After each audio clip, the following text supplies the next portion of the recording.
Round 3.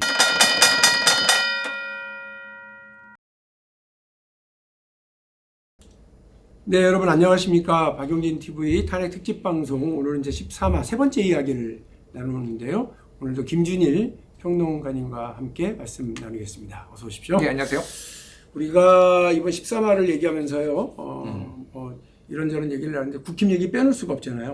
저는 진짜 국힘 잘 되길 바래요. 저는 진짜 솔직히 얘기하면은 민주당 기사보다 국힘께 훨씬 흥미진진합니다. 다이나믹해 여기는. 제가 뭐 잘 되길 바란다는 게 여러 가지 의미가 있습니다. 근데 참 잘 되길 바래. 근데 자꾸 이렇게 구구 쪽에 끌려다니지. 그게 잘 되는 게 아니잖아요, 사실은. 망했어요. 그러니까 내가 볼 때는 저기서 헤어나올 가능성이 별로 없을 것 같은데요. 망했어요. 최근에 제가 제일 좀 재밌게 읽은 기사 중에 하나가 권영세, 권성동 두 사람이 윤석열 대통령 그때 면회 갔잖아요. 예. 근데 윤석열 대통령의 첫 일성이 그거였다면서요. 야, 개인 자격이라며? 네, 개인이에요. 말도 못하고 딴 걸로 화제를 돌렸다고. 야, 지금 니들이 나랑 선거를 하는 거야? 나 이거잖아, 이거. 어려워. 야, 이게 그러면은 지금 뭐 탄핵이 안 돼서 그럴 수도 있지만은 정말로 그러면은 이 정도로 약을 많이 팔아놨는데 탄핵이 문제가 아니 탄핵 자체가 공작이라는 얘기부터 해가지고 뭐 지금 헌재 불공정하다 뭐 이거 지금 이런 거를 다 팔아놨는데 이게 회군이 될 것인가? 그리고 윤석열 대통령은 그분이 옥중 정치 계속 할 거 아니에요. 이거는 탄핵 이건 불복하겠죠 사실상. 기본적으로 그러니까 이렇게 소일이 작은 이익, 소의 작은 이익과 작은 의리 이런 거를 탐하면 애국심이라는 게 사라져 버려요. 그래서 지금 보면 국민의힘은 그냥 우리 초등학교 때부터 아이들에게 가르치는 애국심이 없어. 그리고 그 애국심이란 걸 아예 생각해 보지도 않은 대통령이라는 사람을 의 말만 듣고 그를 추종하면서 지금 국민의힘이 돌아올 수 없는 그냥 강을 그냥 건너버린 것 같아요. 그래서 뭐 여론조사 과정도 상당히 이제 정체되고 그러는데 또 이제 한간에 여의도에 이제 파다한 소문은 자기들도 걱정될 거 아니야. 그 국민의힘 쪽 사람들 이렇게 만나보면 네. 속으로는 되게 걱정 많이 할 거 아니야. 아, 그럼요. 그래가지고 나오는 얘기가 주반야대야. 주반야대. 그래서 이제 뭐 야반도주가 아니고요. 주반야대. 낮에는 탄핵 반대 집회가 열심히 이렇게 하고 밤에 모이면 대선 걱정하는 거죠. 대선 준비를 하고. 그래서 이제 최근에 재밌는 얘기가 이제 그 대선 주자라고 얘기되는 사람들이 국회 토론회에 이렇게 나타나기도 하고 대선 주자 행보를 해요. 한동훈 그 전 대표는 책을 내고 거기에 근데 뭐 저는 검사 출신이에요. 이거 쭉 빼고 그러니까 정치인 한동훈 이렇게 해서 지금 책을 내는 사법 시험을 합격했다라까지 나와 있어. 변호사잖아요. 서울대 나가고 그러셨으니까. 근데 그리고 또 이제 그 김문수 장관 또 우리 오세훈 시장 이런 분들이 국회 토론에 왔는데 몇 명이 왔냐 의원들 그리고 또 몇 명이 어떻게 돼야 이런 게 또 이제 그 관심을 받고 있잖아요. 제일 많은 흥행에 성공한 사람이 누구예요? 김문수 윈! 거봐! 못 건너오고 있다니까. 지금 60여 명이 왔다. 이렇게 저희가 뭐 직접 세본 거 아니고 저도 언론 기자들이 보도로 본 샜겠죠. 거니까 60여 명이 왔다라는 거고 지난번에 오세훈 시장의 탄핵 토론 개헌 토론회 때는 50여 명이 왔다라고 했으니까 지금 기세를 보여줬다. 확실히 보면 될 것 같고 제가 이제 국힘 쪽 얘기 조금 말씀드리면은 이미 이제 밤에 주반야대 네. 야간에는 캠프가 활발히 지금 이제 가동되고 있고 불이 안 꺼져? 불이 안 52시간이 꺼져. 돌아가고 일 열심히 불이 안 하네. 꺼져. 그런데 이제 국힘 의원들이 이제 어떻게 하고 있느냐가 중요하잖아요. 한 30% 이상이 이미 사실상 캠프에 몸에 담고 있다. 30%. 네. 30에서 40 정도 캠프에 몸에 담고 있고 그게 너무너무 티가 나는 사람도 있고 티가 안 나는 사람도 있고 예를 들면은 그 신동훈 의원 있잖아요. 예전 TV조선에 했던 예. 이분은 오세훈 시장에 이제 줄을 섰어요. 사실상. 그분이 근데 수석 대변인 아니에요? 당직자잖아. 예, 원내 대변인이니까 수석 대변인. 수석 대변인. 수석 대변인. 그러니까 그런데 어쨌든 한동훈 대표가 이번에 복귀하고 책 내는 것에 대해서 좀 부정적으로 얘기를 했거든요. 지금 책 낼 때냐. 그러니까 그러면은 이제 너무 티가 나는 거지. 그렇지. 대변인. 그러니까 여기가 게다가 이제 서울이니까 김문수 쪽은 아니거든. 여기는 오세훈 쪽이다라는 게 네. 이미 국힘 사람은 다 알아. 근데 이제 더 재밌는 거는 박정훈 의원이 송파에 있는 박정훈 의원이 이제 또 신동욱을 이제 저격했어요. 그 양반은 약간 한동훈 쪽인가? 거기는 한동훈이지. 저격을 하면 이유가 있는 거지. 그러니까 친한계로 이제 분류가 되잖아요. 그러니까 이미 말은 못하지만은 자기들끼리 이제 본인들끼리 다 이렇게 견제하고 이런 게 이미 치열해졌다. 예. 사실은 이제 주반야대도 얼마 안 끝나, 이제 얼마 안 돼요. 이제 주대야대 곧 들어갑니다. 주대야대. 예. 그런데 있잖아요. 그 30%라고 하는 사람들이 여기도 끼고 저기도 끼는 사람도 있어요. 그러니까 낮에는 김문수, 밤에는 한동훈 이런 사람들이 상당히 있을 거예요. 그러니까 이제 좀 더 지나가 봐야 되는데 국민의힘이 이렇게 뭐 그 낮에는 막 윤석열 이렇게 하고는 있지만 그래도 밤에는 이렇게 걱정을 하면서 말씀하신 것처럼 이제 그 탄핵 심판 기일이 가까이 오면 올수록 혹은 탄핵 심판을 받는 순간부터 그야말로 시작이 되잖아요. 스타트가 시작되는 거예요, 대선이. 그러니까 그 정신 차리고 돌아오긴 하겠습니다만 우리가 지금 이제 봐야 될 게 김문수 후보가 지금 봐서는 훨씬 압도적으로 원톱 이렇게 가고 나머지는 뭐 이렇게 좀 뒤쳐져 가지고 2위 그룹을 형성하고 있던데 국민의힘 지지자들이 최종적으로 경선 과정을 한 3주 하려나? 3주? 3주? 아니면 한 달도 할 것 같아요. 왜냐하면 어쨌든 선거 기간 2달 60일이니까 탄핵하고 뭐 며칠 있다가 들어갈 거거든요. 저기는 이렇게 약간 컨벤션 효과 누리고 이러려면 좀 길게 끄는 게 좋기는 하겠죠. 근데 대통령 선거가 3주, 그죠?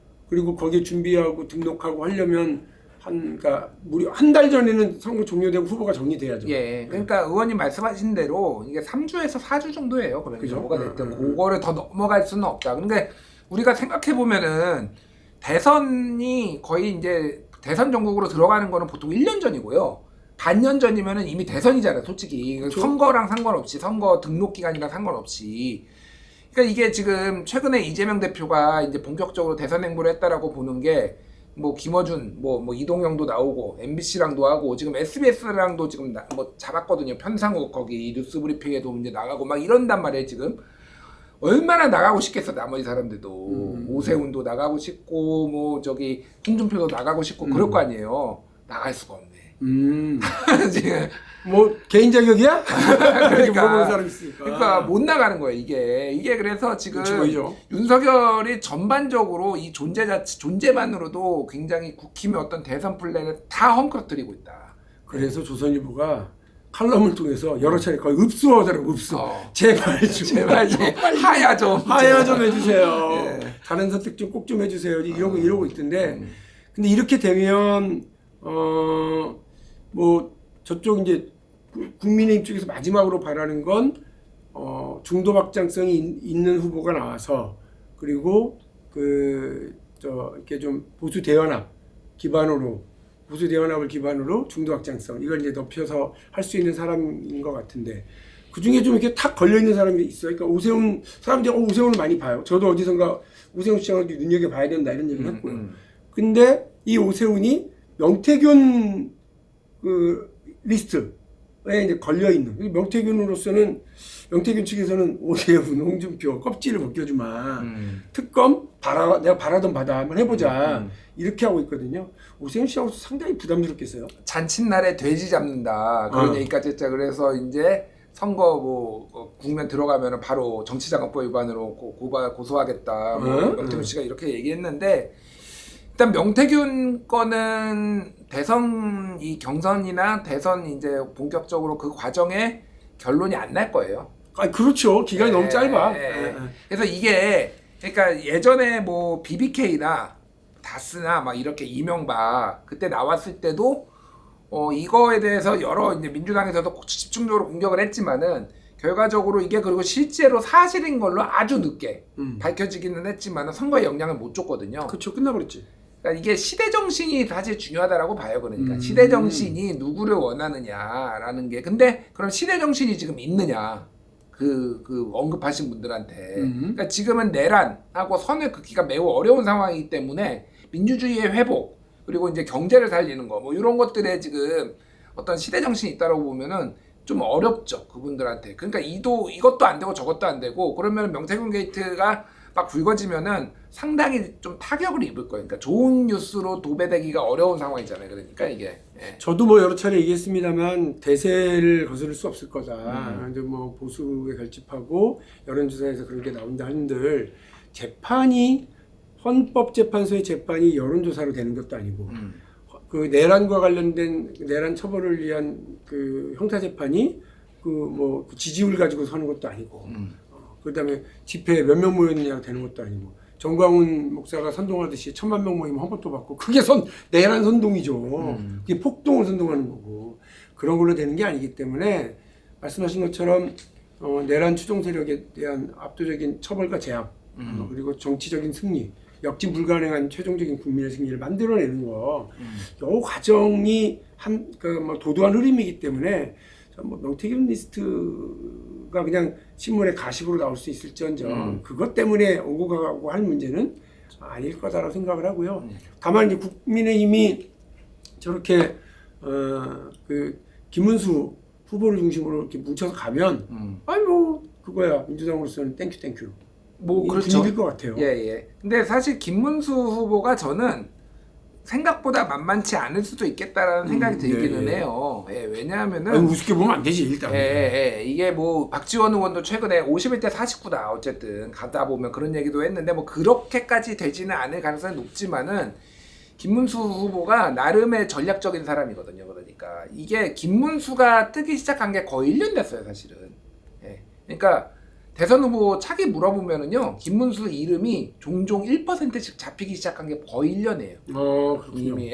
보수 진영 내에서는 이게 갑자기 나온 게 아니다. 나름의, 그러니까 이쪽에 내 살 길이 있다라고 보고 준비를 해왔던 사람이잖아요. 그래서 생각보다 조금 변할 수도 있겠다. 계엄은 잘못된 것이다. 저번에 한번 얘기한 적도 있었거든요, 심지어는. 그랬죠. 예. 뭐 들어갔다는 반대했을 거다. 그러니까 그런 얘기까지 할 정도면은 이게 어느 정도는 변신을 또 하려고 할 수도 있겠다. 뭐 이 생각이 들고 지금 어쨌든 국힘의 고민이 뭐냐면 최근에 여론조사를 보면은요 다시 이게 격차가 벌어지기 시작했어요. 그러니까 정당 지지도도 이제 계속 뭐 역전도 하고 오르다가 좀 다시 좀 주춤한 상황이고 정권 교체와 정권 재창출, 정권 연장의 요게 다시 격차가 벌어지기 시작했어요. 그러니까 이 스탠스로는 안 된다라는 거를 그 내부에서 계신 분들이 모르지 않아요. 예를 들면 지도부에서. 그렇기 때문에 이제 뭔가 좀 다른 얘기들이 이제 슬슬 나올 겁니다. 조만간. 저는 국민의힘은 뭐 권영세, 권성동 이 두 분이 어쨌든 지금 이제 키를 쥐고 있고 대선까지 이분들이 치를 것 같은데 뭐 제가 알기로는 여우예요. 두 분이 다. 그래서 이 쌍권총이 만만치 않다. 저렇게 그냥 끌려다니지 않을 거다라고 하는 걸 염두에 두고 봐야 된다.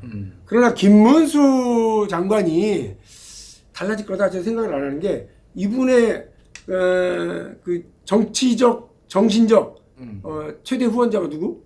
정광훈 목사예요. 그분이 하는 뭐 여기 가갖고 진짜 여러 차례 발언하고 또 정광훈 목사가 김문수다 이렇게 한번 밀어주자 뭐 이런 분위기도 잡았고요. 근데 이 정광훈 목사가 미국에서도 그래요. 그러니까 그 대통령이 유력 대통령이 되면 오바마이기도 하고요. 또 이제 최근에 트럼프이기도 하고 그의 정신적 지주가 누구냐? 어떤 목사냐?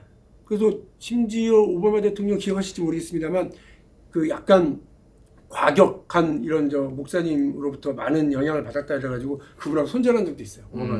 자기 자서전에도 세게 써놨고 그 부분과 관련해서 그리고 트럼프와 관련해서도 누가 진정한 이해 정신적 지도자냐, 뭐 여 목사님도 계시고 또 뭐 그 침례교인가 감리교인가요? 거기에 오랜 보수교단의 회장도 있고 이런 얘기들이 막 나오는데 정광훈 이분이 어떤 분이에요?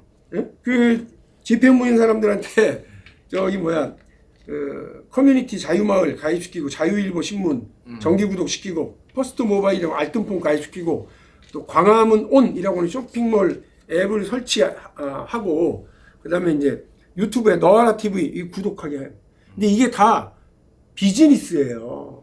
이게 이제 최근에 심각해. 이제 한국일보도 정광훈 유니버스 뭐 이런 기사 연재 기사를 쓰게 했는데 먼저 그 앞달에 이제 한겨레 20일에서 요거를 팠어요. 그러니까. 네. 근데 정광훈이 예전에 선거법 위반으로 한번 감옥에 갔다 왔나? 제가 제 기억으로 그런데 하여간 그런 다음에 뭐 자기의 비즈니스 모델을 바꿉니다. 그래서 처음에 어떻게 하냐면은 이 서명을 받아오게 해요. 근데 서명을 받아오면은 보통 이름, 뭐 주민등록번호, 주소 이렇게 적잖아요. 근데 예. 거기 밑에다가 깨알같이 정치적 서명인 거죠. 그러니까 깨알같이 요거는 마케팅에도 이용될 수 있습니다. 이렇게 해놔요. 요거를 예. 잘 안 보이잖아. 그런데 그거를 가지고 사업을 시작합니다. 그래서 지금 정광훈이 정광훈 집회에 가면은요 거기 부스가 있어요. 거기에 알뜰폰을 지금 그 딸이 대주주가 있어서 알뜰폰 사업자예요. 그래서 딸이에요 또? 예, 딸이 제가 제일 대주주예요. 싫어하는 족벌 경영이요. 예, 예. 그런데 그 알뜰폰이 뭐기에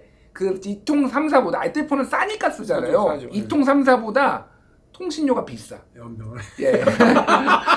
아 진짜. 그래서 이게 애국이다. 이걸 쓰는 게 애국이다라고 해서 이렇게 모으고 농협하고 제휴해가지고 카드도 만들어요. 카드도 만들고요. 신문도 발행해요. 그리고 커뮤니티도 만들어요. 그래서 이렇게 6개 정도를 쫙 사업에 벌려놓은 거예요. 그래서 이거에다 가입을 하면은 이게 된다라고 하고 또 하나가 그 사람들을 계속 개인정보로 모으고 있어요. 그걸로 기반을 해가지고 마케팅을 또 하는 거거든요. 그게 그래서 이거를 가져오면은 네가 뭐 이렇게 10,000명을 모아오면은 너한테 연금을 모아온 사람한테 연금을 100만 원씩 주겠다 한 달에 이렇게 해서 미친 듯이 지금 모아오고 있는 거예요 사람들이. 그런데 그 조건이 뭐냐면은 이게 내 사업 규모가 2천억 원인가 될 때.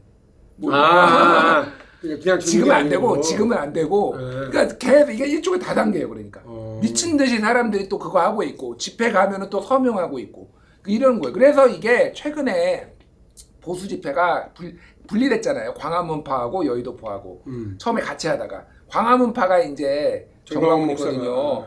근데 이게 보니까 정광훈만 배불려 주는 거야. 이게 결국은 다 돈인데 그래서 이거는 안 되겠다. 그러면서 비난하면서 여의도파가 따로 나와가지고 지금 따로 자기들 비즈니스를 하고 있는 거예요 이게.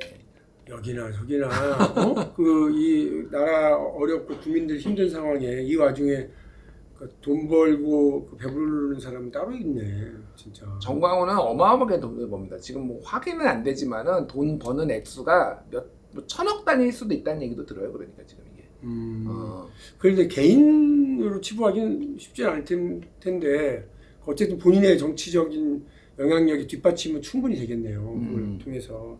근데 이제 이런 정광훈 목사에게 잡혀 있고 정광훈 목사가 영향력을 미치는 신도와 그 정치적인 지지층이 있고 그러니 여기에 임발부되어 있는 김문수 장관이 이거를 깨고 나와서 정말 합리적으로 중도를 향해서 뚜벅뚜벅 걸어갈 수 있을까? 저는 그게 의심스럽다는 거예요. 그러니까요. 근데 생각해 보면은 그 김기현 대표 체제 시절에 김재원 최고위원이 당선된 다음에 정광훈 교회 갔었죠. 교회 가가지고 한마디 했다가 김재원이 최고위원 날아갈 위기에 처고 막 이런 상황이었어요. 맞아요. 그게 1년 반밖에 안 됐어요 사실은. 그러니까 이 정당이 사실은 그렇게 선을 긋다가 지금 윤석열하고 같이 끌려가면서 이렇게 된 거라고 보면 될 것 같고 사실 모르지 않아요 보수 정당에서. 아시겠지만은 이거가 위험하다라는 거를 모르지 않은데 한 번 이 정도의 어떤 대중적 동원력을 확인을 하면은 이거를 끌어내기가 매우 어렵죠.